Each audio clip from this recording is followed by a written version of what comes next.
In Sunday's episode of The Walking Dead, Rick Andrew Lincoln reunited with somebody that he used to know back in the day. Like, the 5th episode of Season 1 back in the day. That was the last time we saw Morales Juan Pareja, who was with the group in Atlanta back then. In modern times, Morales got the drop on Rick inside of a Savior outpost while Rick was feeling sad about what a brute he's become after killing a man who was protecting his infant daughter.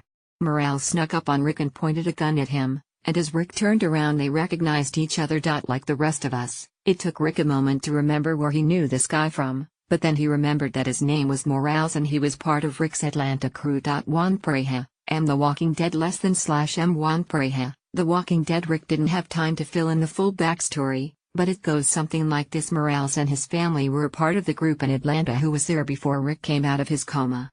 He was a nice enough guy. His weapon of choice was a baseball bat sans barbed wire, but maybe he's added it now in tribute to his new leader. After their camp was overrun, he and his wife and 2 kids decided not to follow Rick to the CDC and instead head to Birmingham in search of other family members. Rick and Shane John Bernthal didn't think it was a good decision, but they gave Morales a gun and a box of ammo and instructions to call for help if he needed it.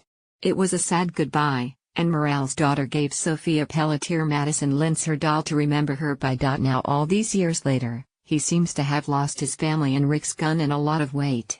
Looking good, Juan. Like Rick, he's not a nice guy anymore. At one point in Morales' last episode all those years ago, Rick said, "We don't kill the living.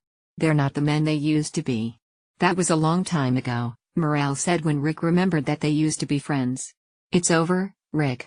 I called the Saviors back and they're coming. Maybe next week we'll hear about what he's been up to in the years since we last saw him. Surely nothing good has happened." It's pretty wild that The Walking Dead is finally answering the question superfans have been pondering for all these years.